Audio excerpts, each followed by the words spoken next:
Hi, radioactive people. Here we are again, tuning in from the Swiss beautiful city Zug. And today I'm accompanied by Melanie Fröhlich. Hello. Hi, Melanie. Hi. How are you? Good. Overall good. Slightly tired. But we're almost at the end. Yes. It's the last day, which explains why I'm a bit tired. Yes. That's been a long week. And I'm also a bit sad that everything is coming to an end. I mean, at least this part of the project, We Make Democracy.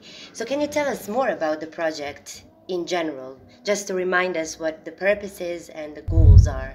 Yep. So maybe to recap, before the second edition, which is the one that we are running now, we had the first edition of We Make Democracy, which was way smaller because it was just a 1 week training, and we did a training, we went. And then we decided that the work was super valuable for the exchange between the Balkan countries, the Western Balkan countries and Switzerland, that we wanted to continue on this. So the same consortium, almost the same consortium, wrote a follow-up project, which is the one that we are doing now. It's a 2-year project. It has the same participating countries.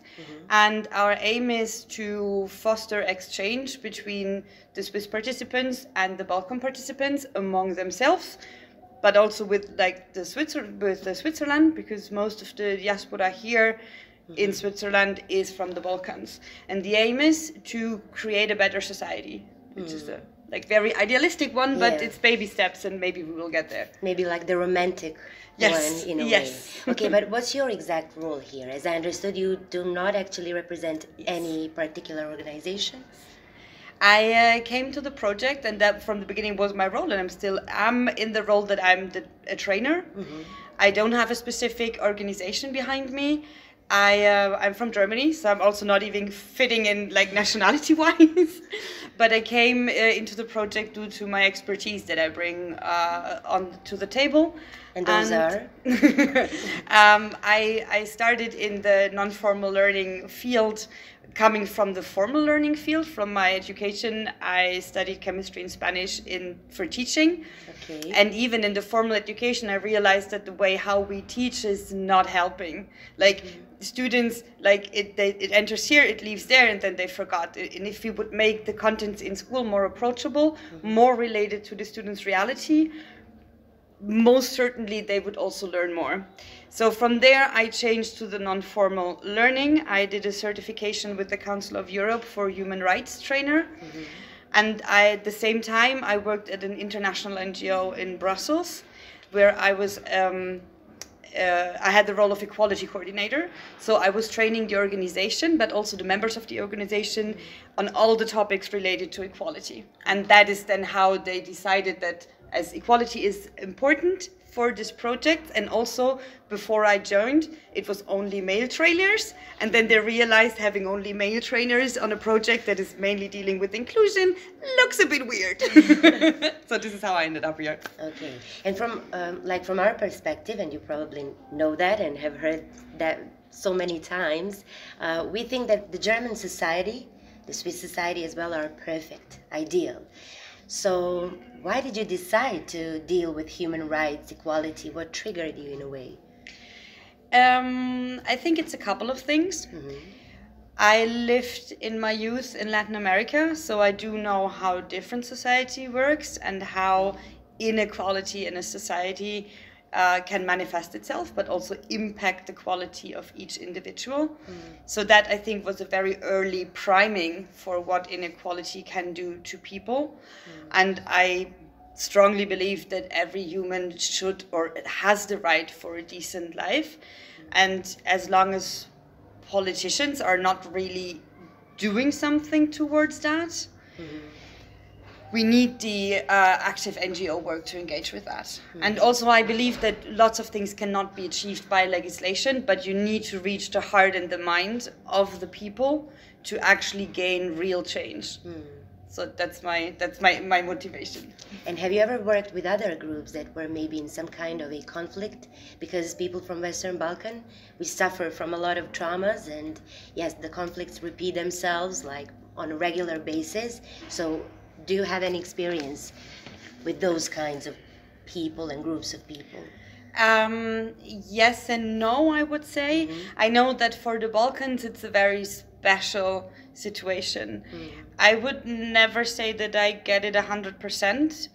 That is something that I'm also learning I myself learn a lot with these projects. And for me, it's very weird because the conflicts are not that long ago. But in Western Europe, they seem to be completely forgotten. And this is why I also think it is important to raise the awareness towards that, because there's still a lot of conflicts going on. To actually answer your question, I do have experience with mediation between different cultural groups, because in the international NGO, I was responsible for like all Europe, and Europe was a very loose definition, let's say. So talking about gender equality, having people from Armenia, having people from Portugal, having people from the UK, and then, I don't know, Finland, and to get them all together and work on something, that takes a lot of sensitive way to approach that. Okay, but what would you say are the challenges? For example, when you were starting this project or planning it, what are the challenges? I think the biggest challenge is that people need to be open-minded. They need to take a step back from their own perspective and dive into the process of be open to other perspectives. Because I do think conflict can only be solved if we understand the perception of the other person. And I know that for Balkans, it's especially difficult, not because they're not capable, not get me wrong, but because there are a lot of traditions, a lot of societal education, maybe from parents, maybe from familiar experience, maybe from personal loss, that there are a lot of resentments, I think. And also because it didn't happen a long time ago. Exactly. And I think, but what I believe in is that now here we are working with a young group where some time has passed. Still, of course, they have direct relatives that suffered through that time.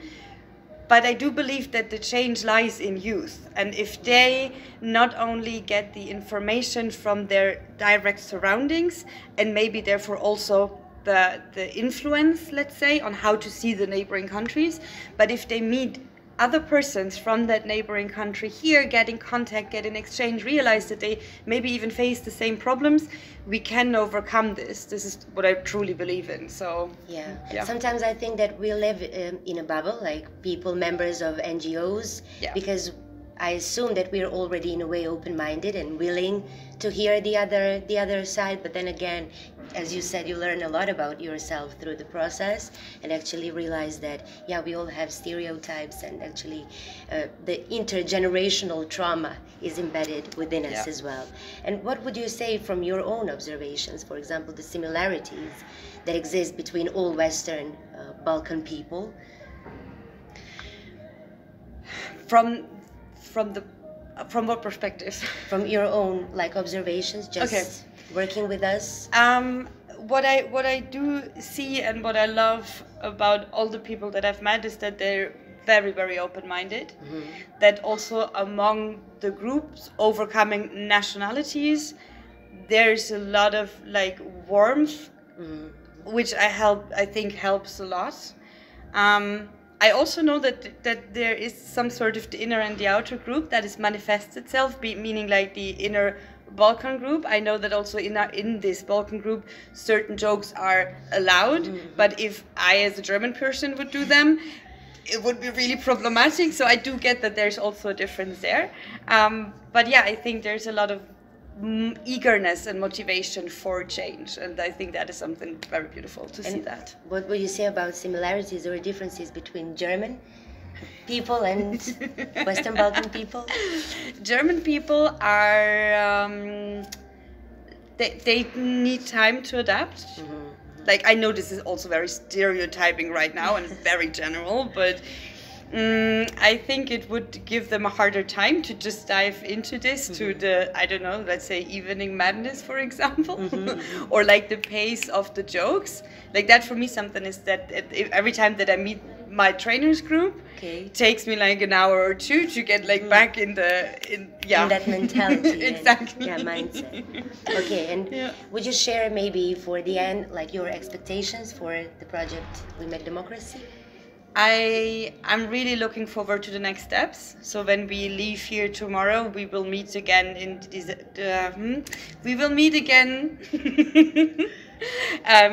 to talk about the follow-up activities that were created and designed during this workshop now.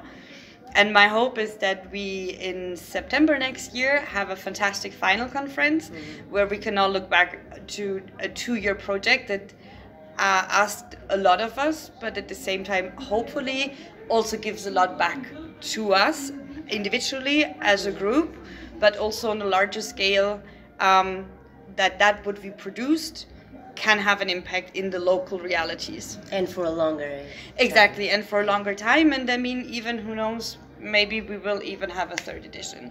That's still in the stars, but they are visions about it. Okay. Let's put it that way. Thank you, Melanie, very much. If there's anything else that you would like to share with us, this is the time.